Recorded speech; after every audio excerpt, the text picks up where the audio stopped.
राम राम भाई, राम राम सभी भाइयों ने। आज ये जो हिंदू महापंचायत, हाईकोर्ट और मनीषा के मामले में पूरा 100% खुलासा कर रहे हैं, इसके लिए मैं निवेदन करूंगा पहले सुभाष जी से कि सुभाष जी आपको इस बारे में बताएंगे। राम राम सा सभी भाइयों ने थोड़ा सा आगे सिरका दो ताकि गूंगा बैरों नहीं ठा पड़ जावे।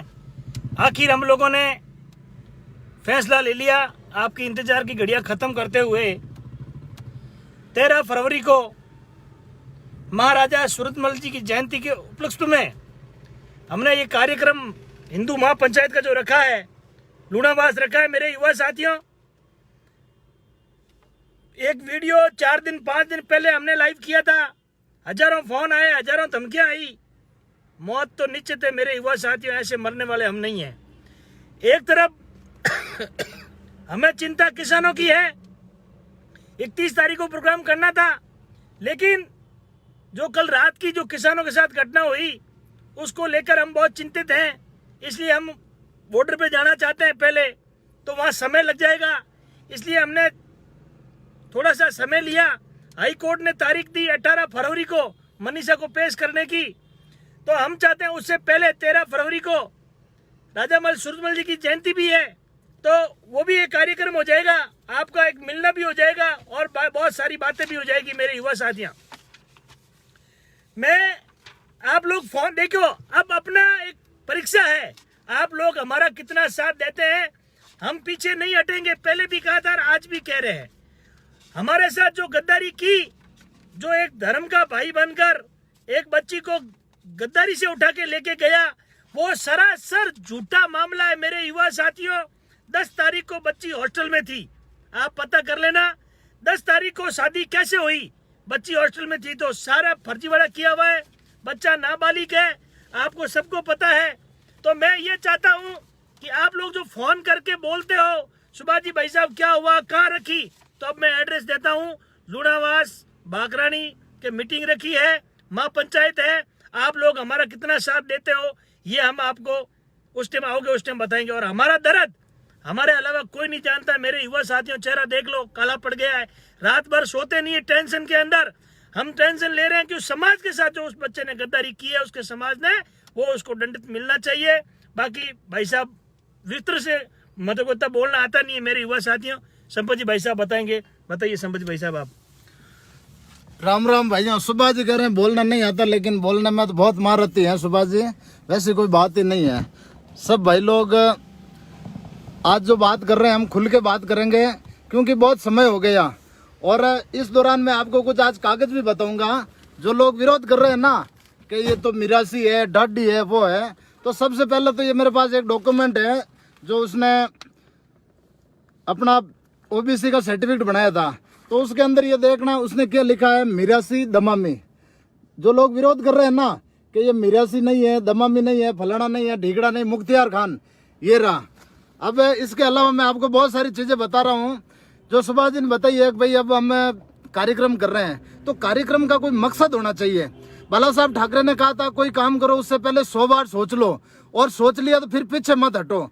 तो हमने सोच विचार के पहले हाईकोर्ट के अंदर लगाई। अपन रोडों पे खाली नारे लगाने से और महापंचायतें करने से कुछ नहीं होगा, इसलिए हाईकोर्ट के अंदर डबल बेंच के अंदर रिट लगी है। नीलकमल जी बोरा जो बहुत ही एक वरिष्ठ अधिवक्ता हैं, और कोर्ट के अंदर मुझे नहीं लगता कि उनसे बढ़िया कोई पैरवी कर पाएंगे। तो नीलकमल जी ने कल कोर्ट के अंदर बहस भी की थी, और माननीय राजस्थान उच्च न्यायालय ने बीकानेर एसपी को आदेश दिया है कि 18 फरवरी को बच्ची को लाकर पेश करें। अब जब मामला 18 फरवरी का था, तब हम लोगों ने बैठ के कहा था कि भाई चलो हम प्रोग्राम तय करते हैं।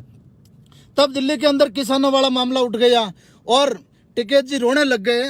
अब बताओ, जो लोग कल शाम को उछल कूद कर रहे थे सोशल मीडिया पर कि देखो आज टिकैत रो रहा है, वो रो रहा है, अरे हराम के भड़वा, वो एक अन्नदाता रो रहा है, टिकैत नहीं रो रहे, अन्नदाता रो रहा है। और जब मोदी जी और योगी जी रोते हैं उस समय कुछ नहीं होता है, और कहते हो कि तिरंगा झंडा फहरा, तिरंगे का अपमान कर दिया और वहां पे किसानों का झंडा फहरा दिया। तो वो किसान हैं जो अन्न उगाते हैं, और तुम लोग फिर वो अन्न क्यों खाते हो? गोबर खा लो ना तुम, भड़वों की तरह बहस करते हो कि किसान देशद्रोही हो गए, वो हो गए। मैं उन भड़वों से पूछना चाहता हूं कि कहां गई तुम्हारी वो पैरामिलिट्री फोर्स, वो आर्मी की टुकड़ियां, सब पीछे हट गई ना, क्योंकि वो भी किसान के बेटे थे। दिल्ली में बैठी सत्ता किसान और जवान को आपस में लड़ा के मरवाना चाहती थी, लेकिन ऐसा नहीं हुआ। और रात को 12 बजे जो किसानों को हटाने गए थे ना, वो खुद ही वापस उनको पीछे हटाना पड़ा। तो साथियों, वो लड़ाई एक लंबी है और उस लड़ाई को हम कमजोर नहीं करना चाहते हैं। जो हिंदुओं के ठेकेदार बने बैठे हैं, जो कहते हैं कि हम तो लव जिहाद के लिए लड़ते हैं, तो भड़वा एक भी आदमी का ऐसा लाइव बताओ जो हिंदू संगठन से जुड़ा हुआ पंचायती कर रहा हो और बीकानेर लव जिहाद मामले में एक भी वीडियो जारी किया हो। वीडियो जारी किया था तो टीकरी बॉर्डर पे बैठे उस हर्ष चिकारा ने जारी किया था। हर्ष चिकारा स्वयं एक इतना बड़ा सोशल वर्कर है और उन्होंने टीकरी बॉर्डर से वीडियो जारी करके कहा था कि भाइयों ज्यादा से ज्यादा संख्या में बीकानेर पहुंचो, क्योंकि दर्द किसान के बेटे को हुआ था। और जो इतिहास है हमारा, महाराजा सूरजमल से लेकर आज दिन तक किसी किसान की बेटी को कोई मुल्ला लेके नहीं गया, और अगर ये पहली बार गया है तो वही किसान के बेटे हैं। जो पैरामिलिट्री फोर्स वगैरह भी रात को हट गई थी, तो मैं उन दमामियों और ढाडियों से कहना चाहता हूं कि या तो मनीषा को 18 तारीख से पहले लाके सुपुर्द कर दो, अन्यथा 13 तारीख को फैसला लिया जाएगा। और हाँ, एक बात हम ये भी कहना चाहते हैं कि कई भाइयों के फोन आते हैं हरियाणा से, पंजाब से और कई अन्य अन्य जगहों से कि भाई साहब इसको छोड़ना नहीं है। तो मैं भाइयों एक बात क्लियर कर देना चाहता हूँ, हम लोग आंदोलन कर रहे हैं, हम लोग संघर्ष कर रहे हैं और हमारा मकसद वो नहीं है, लेकिन खुदा न खास्ता इसलिए कह रहा हूं क्योंकि वो खुदा को मानने वाला बंदा है, वो भी उसको नहीं बचा पाएगा। अगर किसी ने उस अख्तियारिया को गोली मार दी या उसकी हत्या कर दी तो उसकी जिम्मेदारी हमारी नहीं होगी। और पूरे समाज के अंदर आक्रोश है, अगर मनीषा वापस नहीं आई तो नाक कट गया हिंदू समाज का। और जाटों ने तो अपने ऊपर ले ली है, बात इज्जत पे बनाई है। अब चाहे कुछ भी करना पड़े, अगर ये भीखमंगा अगर हमारे जाटों का जुआई बन जाएगा तो हम तो मर गए भाई, उससे कोई मतलब नहीं है। इसलिए हम उसी महापुरुष जो हिंदू धर्म रक्षक, जिन्होंने दिल्ली के दरवाजे तोड़ दिए थे और बेटा जवाहर सिंह महाराजा भरतपुर के अंदर लाके रखा था, उसी लाल किले के ऊपर किसानी का झंडा फहराया। इतिहास के अंदर कहा गया है कि जाटों को दिल्ली लूटने आई लेकिन राज करना नहीं आया। मैं जाट की बात इसलिए कर रहा हूं क्योंकि कल से मैं देख रहा हूं इस आंदोलन में किसान का जो नेतृत्व जाट नेता कर रहे हैं, उनके खिलाफ अनर्गल बयान दिए जा रहे हैं, बकवास की जा रही है कि ये देखो टिकैत रो रहा है।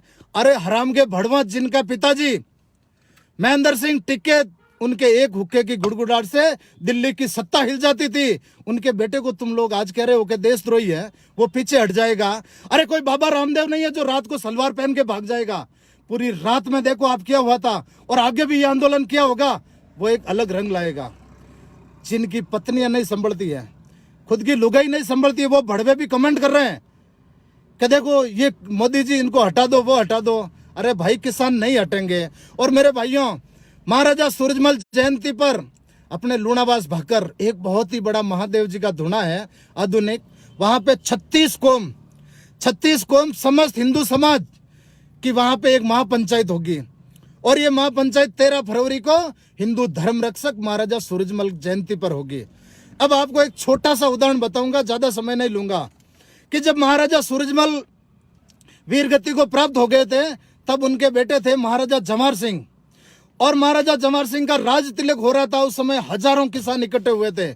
और राज तिलक के पश्चात महाराजा सूरजमल की 3 बीवियां थी, तो 2 बीवी से जो अपनी माँ थी जवाहर सिंह जी की, उनसे आशीर्वाद लेके महाराजा सूरजमल की सबसे छोटी पत्नी थी किशोरी देवी, उनसे जाके महाराजा सूरजमल ने आशीर्वाद लिया था कि माँ मुझे आशीर्वाद दे, मैं अब भरतपुर का राजा बन गया हूँ। तब माँ ने कहा था कि अरे बेशरम, तेरे पिताजी की पगड़ी तो मुगलों की ठोकरें खा रही है और तू कौन सा राजा बना है।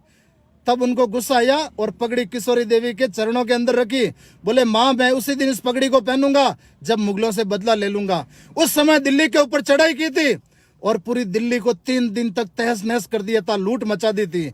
और अपनी माँ को दिखाने के लिए लाल किले का दरवाजा तोड़ के लाए, जो आज भी भरतपुर पड़ा है। तो दोस्तों, वो एक पगड़ी की लड़ाई थी, पगड़ी संभाल जट्टा, और आज बेटी की लड़ाई है। एक भीखमंगा बेटी को ले गया, इसके लिए चाहे कुछ भी करना पड़े, चाहे कुछ भी अंजाम हो जाए, लेकिन मनीषा वहां नहीं रहेगी। अगर मनीषा वहां रह गई तो हम मर गए, हम मुंह भी नहीं दिखाएंगे। इसके लिए बड़ी प्लानिंग करेंगे, रणनीति बनाएंगे। अगली 7 तारीख को एक मीटिंग करेंगे और उस मीटिंग के तहत इस प्रोग्राम के लिए आर्थिक व्यवस्थाओं की जिम्मेदारियां भी लेनी पड़ेगी। ऐसा नहीं है कि बोला और कार्यक्रम हो गया। और दूसरी तीसरी बातें, बच्चा नाबालिग है, कोर्ट ने ये कही थी, तो आप बिंदास रहो। ये शादी शून्य है। शून्य इसलिए है क्योंकि शादी एक मौलवी ने कराई है। आप सोचोगे एक इस्लामिक एक्ट के अंदर ये लिखा हुआ है कि जब तक लड़की और लड़का मुस्लिम नहीं हो, और जब तक लड़की और लड़का मुस्लिम नहीं हो तब तक कोई मौलवी शादी नहीं करवा सकता है। अपने आर्य समाज वाले करवाते हैं। वैसे ही एक नौक जैसलमेर का मौलवी है, उसने ये शादी करवाई है। आप ये सर्टिफिकेट देखो, वो कैसे शादी करवा सकता है जब तक लड़की मुस्लिम नहीं हो। इसके अंदर मनीषा डोडी लिखा हुआ है। कोई भी वकील हो, कोई भी जानकार हो कानून का, तो ये चीज पता कर लेना कि इस मौलवी ने मनीषा की शादी कैसे करवा दी। जब मनीषा की जगह अगर वो साहिरा होती, साहिरा बानो होती या कोई मुस्लिम होती, तब तो ये शादी वैलिड होती, अन्यथा ये शादी अनवैलिड है कोर्ट के अंदर। और लड़का नाबालिग है तो किसी भी सूरत में हमें संवैधानिक तरीके से ये मनीषा उसके साथ नहीं जा सकती। 18 फरवरी को तय हो जाएगा, लेकिन उससे पहले तुम्हें ताकत दिखानी होगी और हमें इस कानून की मांग करनी होगी। हमारी लड़ाई ये है कि जब बेटी की शादी होती है तो उसके अंदर माँ या बाप उनकी साख होनी चाहिए। एक बहुत ही बड़ा षड्यंत्र है ये हिंदुओं के साथ में। हिंदुओं के साथ में नहीं, ये मुसलमान की भी लड़ाई है। मुसलमानों की भी बेटी हो तो उसको भी कोई ले जाएगा। तो ये कानून की मांग कर रहे हैं हम लोग इस आंदोलन के जरिए। और कानून क्यों? जब हमारी बेटी की शादी होती है 18 साल और 3 दिन की होते ही मनीषा की शादी हो गई, क्यों भाई? तो राह देख रहे थे। तो वैसे ही हमारी बेटियां भी पढ़ती है, वो कच्ची मिट्टी की तरह होती हैं। उनको भी कोई बेला फुसला के ले जाएगा। आपके पास करोड़ों की संपत्ति है, 100 बीघा जमीन है, 200 बीघा जमीन है, 5 करोड़ की प्रॉपर्टी है, तो कोई भीख मंगा आपकी लड़की को उड़जा देगा और तांत्रिक क्रिया कर देगा। बात कहते हैं ना तांत्रिक क्रियाएं कुछ नहीं होती हैं। तो आप एक गूगल पे सर्च करो कि विधानसभा के अंदर वसुंधरा जी के समय में एक तांत्रिक को विधानसभा में 4 घंटे घुमाया था। अगर तांत्रिक क्रिया नहीं होती है तो विधानसभा के अंदर तांत्रिक को क्यों घुमाया गया था? ये तांत्रिक क्रियाएं बहुत कुछ, आप गूगल पे लिख दो राजस्थान विधानसभा में तांत्रिक 4 घंटे तक विधानसभा के कोने कोने में घुमा था। तो तांत्रिक क्रियाओं से हमारी बच्चियों को वशीकरण कर लिया जाता है और उस वशीकरण के तहत लड़की से शादी कर ली। और दूसरी तरफ सरकार कहती है कि बाप की प्रॉपर्टी पे बेटी का हक होगा। तो एक भीख मंगा, कोई भी लॉ पर जो रोड छाप है, वो घूमता घूमता आपकी बेटी से शादी करेगा और आपके 2 संतान, एक बेटा और एक बेटी है, तो आधा हिस्सा वो भीख मंगा ले जाएगा। 2-4 साल बाद में आपकी बेटी को मार देगा या कुछ भी कर लेगा, उससे बच्चा पैदा करने की मशीन तो बना ही देगा। तो इसलिए भाइयों, ये कानून हमें मांग करनी है अब कि जब तक ये कानून नहीं बनता हम ऐसी महापंचायत राजस्थान भर में करेंगे। लेकिन पहली लड़ाई मनीषा को वापस लाना और इस कानून की मांग करना। इसलिए लूणाबास भाकर महादेव जी का धुना ज्यादा से ज्यादा 13 तारीख को आ जाना। इस वीडियो को IT सेल वाले डिलीट भी मार सकते हैं, इसलिए आप डाउनलोड कर लो, आपकी ID पे शेयर कर दो और इससे भी शेयर करते रहो। और इससे ज्यादा बात मैं सुभाष जी से निवेदन करूंगा कि आप भी कुछ बताएं। किसानों के लिए भी हमें लड़ना है। किसान आज राकेश टिकैत रोया नहीं है। लोग कहते हैं ना ये तो महेंद्र सिंह टिकैत का बेटा है, बाबा ऐसे नहीं झुका था, उसने दिल्ली हिलाई थी। 10-10 लाख किसानों को लेकर महेंद्र सिंह टिकैत दिल्ली में गए थे और अपनी बातें मनवाई थी। वैसे ही बाला साहब ठाकरे के बेटे को, उद्धव जी को तुम कहते हो ये भी देशद्रोही है, किसान भी देशद्रोही है। सरदार भगत सिंह और उधम सिंह के जो वंशज हैं उनको भी तुम कहते हो खालिस्तानी। तो भड़वा है कौन देशभक्त? जरा ये तो बता दो कि देशभक्त है कौन? हम लोग लड़ते हैं। ये लव जिहाद के मामले पे इतना लड़े, किसी दूसरे बंदे ने तो वीडियो जारी नहीं किया, आज दिन तक नहीं किया। लव जिहाद के सैकड़ों मामले होते हैं। शहर के अंदर बहुत ऐसे दलाल बैठे हैं जो सेटलमेंट कर देते हैं इनके अंदर। अब ज्यादा समय नहीं लूंगा और सुभाष जी से कहूंगा कि अपनी बात रखें और 13 फरवरी को सभी भाई ज्यादा से ज्यादा संख्या में लूणाबास भाकर पहुंचे। मेरे युवा साथियों, संपत्ति भाई साहब ने बता दिया। अब मैं तो आपको क्या बताऊं। मैं तो इतना ही निवेदन कर सकता हूं। कई लोग फोन करके बोलते हैं तुम रोटियां सेक रहे हो। हम कौन सी रोटी सेक रहे हैं बताओ ना, कौन सी गेहूं की बोरी लेके आए साथ में, बताओ कौन सी जगह हमने रोटी पकाई। शर्म कर लो, शर्म। बात नाक की है, नाक की। ये है तो जग है और ये नहीं है तो कुछ नहीं है। मेरे युवा साथियों, भाई साहब ने बताया विस्तार से, मैं तो ज्यादा कुछ नहीं बता सकता हूँ। मैं तो आपके हक के लिए, आप जहाँ कहोगे बेरे में कूदना है, मैं वहां कूदने के लिए मेरे युवा साथियों तैयार हूँ। भाई साहब ने देखो, राजनीति अलग अलग होती है। भाई साहब अपनी राजनीति कर रहे हैं, मैं अपनी राजनीति कर रहा हूँ, तो ये आपकी गलतफहमी है। इसमें राजनीति का कोई मुद्दा ही नहीं है। नहीं हमें कोई एमएलए बनना, नहीं एमपी बनना। हमें तो एक सिर्फ समाज की बेटी को लेके जो उसने गद्दारी की है ना, उसका हम बदला लेना चाहते हैं। वो बदला हम लेके रहेंगे, बेटी को वापस लाएंगे। आज के बाद में कोई भी हाथ डालेगा तो वो कतराएगा कि जाट की बेटी में हाथ मत डालना, ये लोग फाड़ देंगे। तो मेरे युवा साथियों, एक भाई का फोन आया था, अब मैं क्या बता नहीं सकता, आते रहते हैं फोन, कोई दिक्कत नहीं है। बाकी 13 फरवरी भाई साहब याद रखना, अगर उस टाइम हम कमजोर पड़ गए तो भाई साहब आज के बाद हमें भूल जाना। हम तो क्लियर कहते हैं, क्योंकि आपके लिए पीठ मजबूत है, लेकिन आप हमारे साथ रहोगे तो हमारी पीठ मजबूत रहेगी। चाहे डंडे पड़े, चाहे गोली पड़े, वो हम खाने के लिए तैयार हैं मेरे युवा साथियों। बाकी आज हम किसानों की भी चिंता कर रहे हैं, हम वहाँ भी जाएंगे, ऐसी बात नहीं है, वहाँ कितना समय लग जाए, लेकिन 13 तारीख हम मिस नहीं करेंगे, तो मिस नहीं करेंगे। जय जवान, जय किसान, भारत माता की जय। सभी भाइयों को जय। मेरी जितनी भी आईडिया थी सब ब्लॉक मार दी, डिलीट मार दी। मेरी मुख्य आईडी थी वो डिलीट मार दी, इसलिए सुभाष जी भाई साहब की आईडी से हम आ रहे हैं और मिलके लड़ेंगे इस लड़ाई को। हम लोग साथ में हैं, साथ में थे। जिंदाबाद, वंदे मातरम।